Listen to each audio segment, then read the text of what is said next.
Past performance is no guarantee of future results. Content is offered for information purposes only. Unless stated otherwise, any and all individuals participating in the video are third parties that include both professional investors and individual investors who may not be licensed or certified by any institute or regulatory body. Unless stated otherwise, the views or opinions expressed may not reflect those of Seeking Alpha as a whole. The accuracy and completeness of content shared cannot be guaranteed. Seeking Alpha does not take account of your objectives or financial situation and does not offer any personalized investment advice.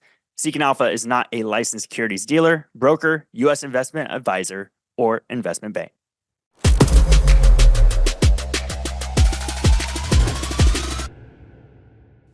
Hey everyone, Daniel Snyder. This is ETF Spotlight. Now, this week's episode is a real hitter. We have Will Rhind, founder and CEO of GraniteShares, here talking about leveraged ETFs, the space that is so hot. I know many of you have reached out to me. I've heard it from family and friends saying, what is this new leverage ETF thing that's become the craze? And so we're going to dive into the one specifically around NVIDIA today. But first things first, Will, thank you so much for taking the time to jump on the program. Yeah, thank you, Daniel, for having me. Great to be here. Now, like I said earlier, I mean, you are right space, right time, capitalizing on the ETF flow funds. I mean, they've been outrageous about the last year or so, maybe a little bit longer.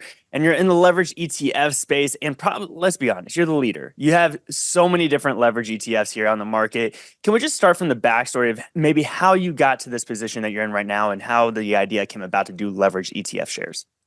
Yeah, sure. So I think in terms of the idea, it's something that we'd had for a while. And actually, when we founded the company back sort of 7, 8 years ago, at the time, probably it's not common knowledge that we and any other issuer were not allowed to actually launch leveraged ETFs in the US. It was only 2 companies that had a regulatory exemption to do that. So the rules changed over time, and that allowed the innovation that you're seeing now. And so we had the idea from the beginning, but couldn't execute on it up until really a few years ago. And we were able to first launch leveraged single stocks and be the first player to launch 3 times levered long and short ETFs in Europe. And then we followed that up in the US. And it's been a great success so far. So I want to dive in specifically to the GraniteShares 2 times long NVIDIA daily ETF, ticker NVDL. Obviously, you wouldn't have created it if there wasn't demand. Did this come off of the wave of AI? How did this come about? Yeah, so as I sort of briefly alluded to, we had a little bit of help by the fact that we'd launched a lot of these products in Europe. And that was, let's call it like two or 3 years before we launched in the US, before all the rules changed and the innovation that was allowed to happen. So we had a good idea in terms of what types of products were going to be popular. And certainly at that time, tech products or tech stocks were hugely popular. So, in terms of NVIDIA, the timing for us was almost perfect and really kind of showcased for the first time, the power of AI and the future that was going to be AI. And I think that you'll see with a number of our, levered ETFs that AI has really been the top theme and still remains the top theme, I would say, in terms of the platform and what people are looking to put money into. Do you have an investor base that are just constantly reaching out to say, I want NVIDIA next, I want Palantir, I want Apple? How does that kind of go down?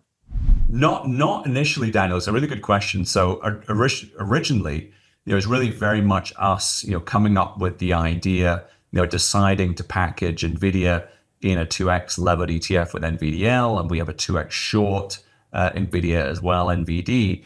Now, as we've grown as a business and as the awareness of these products has grown, we definitely get much more interaction, the likes of what you're talking about now. So people do come to us much more now saying, oh, can I get a 2x ETF on this or a 2x ETF on that? So definitely the community's grown a lot. But back in the early days, just a few years ago, it was very much us just bringing these ideas to market.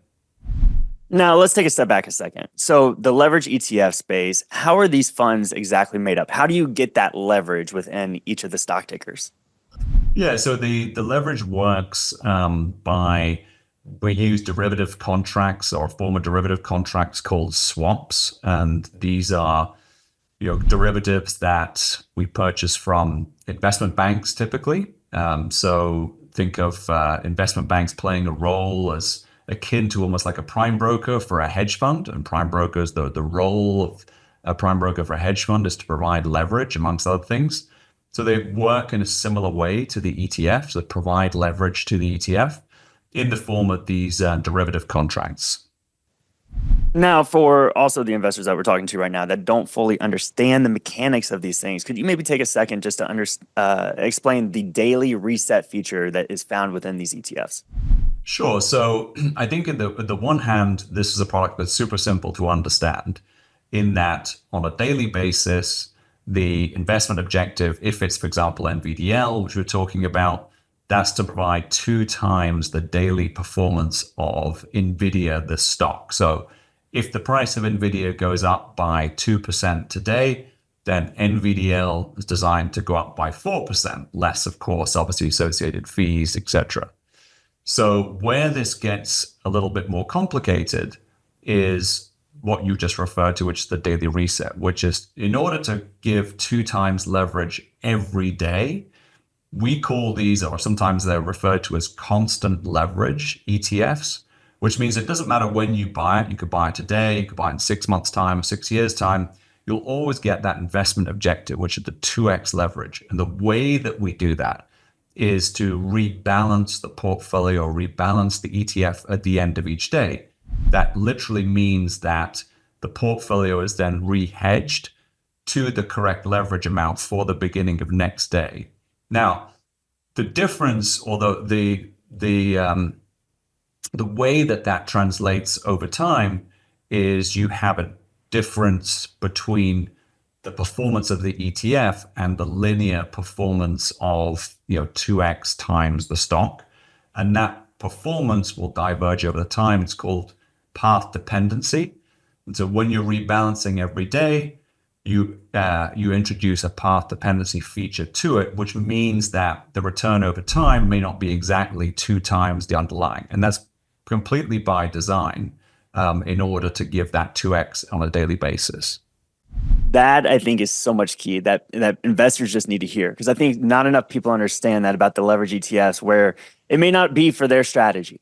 It may not be specifically for what they're looking to do with their investment philosophy in their portfolio. So thank you so much for explaining that. That daily reset is not necessarily going to mimic the 2 times return over time, just as you said. Thank you for clarifying. Yep. So how does NVDL compare directly for somebody trying to use, NVIDIA stock options, for example, or additional margin to gain leverage? What is kind of the difference from your approach to what investors kind of think they might be able to do with these other derivatives? Yeah, so I think with stock investing or margin accounts, really I think the popularity of NVDL and with other single stock leverage products is that in effect what you're doing is democratizing access to margin.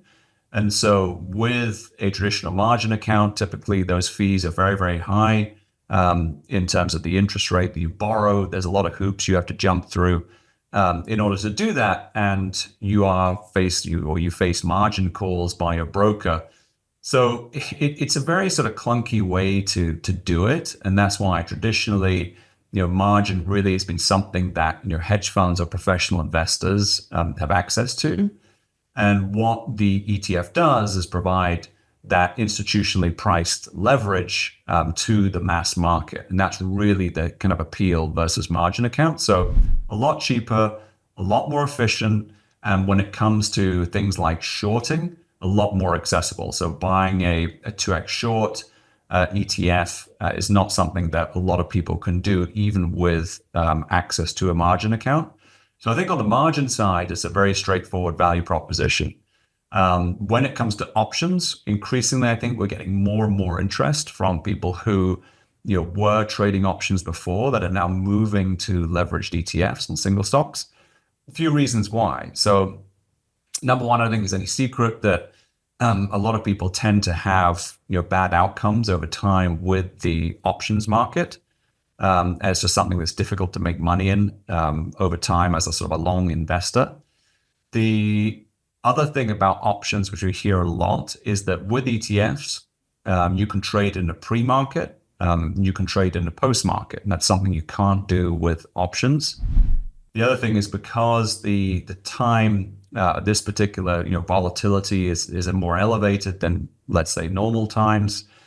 Some of the premiums that have been shown on options, options premium have increased significantly, and therefore, in many cases, when investors are right in terms of the direction of the underlying option, if they're buying a call, for example, the amount they're paying a premium means that even if they get the direction right, they still lose money because of the amount of premium they paid, and that's something that is not understood that well. Versus with the ETF, there's no premium; we're just buying the product at effectively a net asset value or close to net asset value traded in the market. So I think for a number of people, it's that flexibility, being able to trade whenever they want. They're in control. There's no margin calls with ETF, and therefore you're getting sort of more market share from some of these more traditional levered avenues.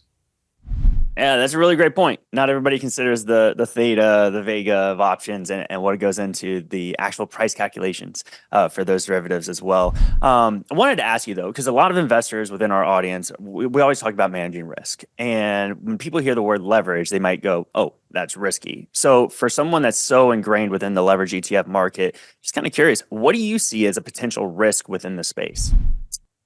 Well, I think that, first and foremost, the obvious sort of thing to state is that clearly anything that uses leverage is going to be more risky than something that doesn't require leverage. So an investment in NVIDIA, for example, a 2x NVIDIA investment is going to be more risky, but it's the basic principles of risk and reward that you can't have outsized or potential for outsized reward without outsized risks. So from that perspective, they're certainly not a product for everybody. They're a product for people that understand the risks, understand leverage, and I think really have a passion for trading and more active investing. That's the kind of profile, the kind of investor that typically we see with these types of products. But definitely, again, with anything with leverage, it's not for everybody. But for people who are looking for that sort of outsized potential for return versus risk, then these are the kind of products that have become very popular. Now, on the other side of the spectrum, I got to ask you, what are you most excited about for the future of the leverage ETF space? Well, I think it's really the opportunity to develop more of these products to give people the sort of payoffs that they're looking for. And so we're expanding our platform clearly quite rapidly to give people access to new stocks. But there's always going to be new stocks that come around that people are interested in, both on the long and the short side. Clearly now, from the beginning of this year, obviously, it's probably never been a better chance or time to think about the short side as well as the long side. It's just been one of those markets where the volatility that's happened introduces those opportunities.